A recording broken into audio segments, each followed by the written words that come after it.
A financial reconciliation job fails with lock acquisition timeout at 2 a.m., delaying settlement by 4 hours.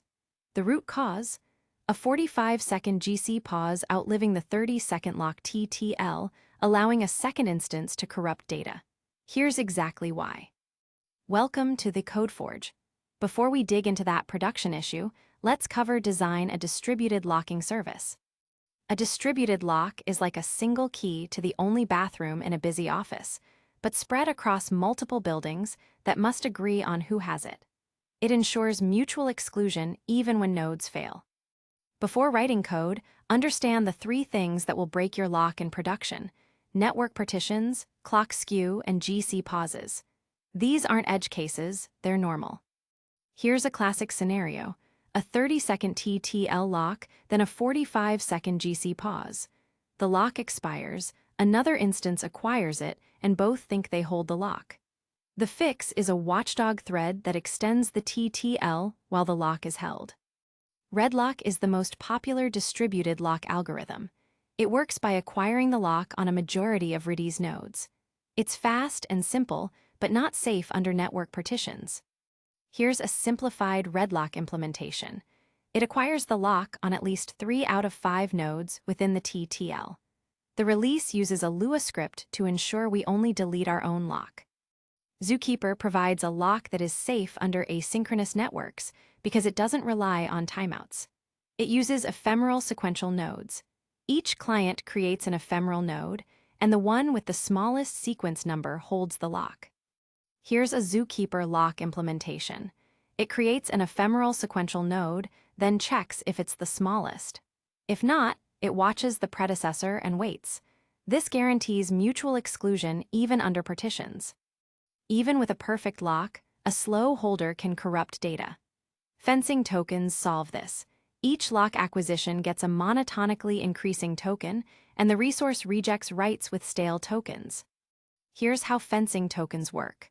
The lock service issues a monotonically increasing token. The client includes it in writes, and the database rejects any write with a token older than the last accepted one. Not all locks are equal. Reentrant locks allow the same thread to acquire multiple times. Read-write locks allow concurrent readers. Lease-based locks have a time-bound lease that auto-renews. Here's a reentrant distributed lock using Redis. It uses a thread local counter to track reentrancy, so the same thread can acquire the lock multiple times without deadlocking. Your lock service needs high availability with at least 3 nodes. Monitor lock acquisition latency and hold time. If the lock service is down, fail fast. Also rate limit and authenticate clients. Here's a health check endpoint that acquires and releases a lock to verify end-to-end functionality. It returns 503 if any backend is down or latency exceeds 500 ms. Distributed locks are overkill for many problems. Use idempotency keys to prevent duplicate work, database transactions with optimistic locking, or token buckets for rate limiting. Only use locks when you absolutely need mutual exclusion. Here's an idempotency key pattern. It checks if the key has been processed and uses a database-unique constraint to prevent duplicates. This is simpler and faster than a distributed lock. This is the same issue we highlighted at the start. Here's exactly why that happened. The job's GC pause spiked to 45 seconds, but the lock TTL was only 30 seconds. The lock expired, a second instance acquired it, and both wrote to the same data, causing corruption. The fix: reduce heap to 2 GB to avoid full GC, set lock TTL to 60 seconds, and add a watchdog thread that extends the lock every 10 seconds. Also implement fencing tokens to prevent stale writes. Setting lock TTL to 30 seconds because nothing takes that long is how you get paged at 3 a.m. Measure your worst-case pause, not your average. This is the exact mistake from the incident. Setting TTL to 30 seconds when GC pauses can reach 45 seconds. Always measure worst-case pause and set TTL accordingly. Skipping fencing tokens because our lock is perfect is how you get silent data corruption. Always fence. Always. Redlock safety depends on clock synchronization. If you can't guarantee NTP within 10 ms, don't use it. Use ZooKeeper instead. It uses sequential consistency, not time. ZooKeeper locks suffer from herd effect. When a lock is released, all waiting clients wake up. Mitigate by using the curator library, which implements a fair lock with a queue. Don't use the same Redis cluster for locks and caching. A cache mistorm can cause lock acquisition to timeout, taking down your entire system. Isolate lock traffic.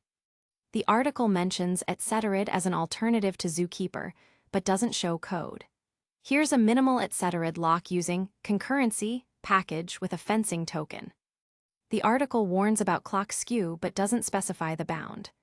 Redlock requires clock drift between nodes to be less than the lock TTL divided by 10, e.g., for one's TTL, drift 100 ms.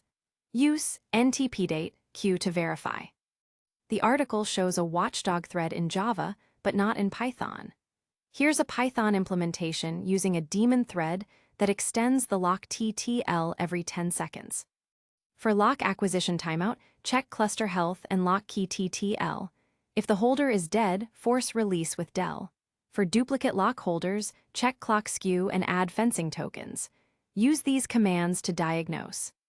Let's run through some common interview questions. How does Redlock behave under a network partition? It can violate mutual exclusion if a majority is isolated. When to choose ZooKeeper over Redis? For strict correctness, financial transactions, use ZooKeeper. What happens when ZooKeeper session expires due to GC? Ephemeral node disappears, lock released. Mitigate with fencing tokens. And a few frequently asked questions. What is the best distributed lock algorithm? Depends. Redlock for speed, ZooKeeper for correctness. How to implement a simple Redis lock? Use setnx with TTL and Lua script for release. How to handle long-running tasks with locks? Use a watchdog thread to extend TTL and fencing tokens. To recap, distributed locks are not safe under network partitions unless you use consensus-based systems. Always use fencing tokens. Lock TTL must exceed the worst-case GC pause, and before using a lock, ask if idempotency can solve the problem. Ready to go deeper? Up next, design a flight booking system. Find them all at TheCodeForge.io. Thanks for watching. The full article and code examples are covered in detail at TheCodeForge.io.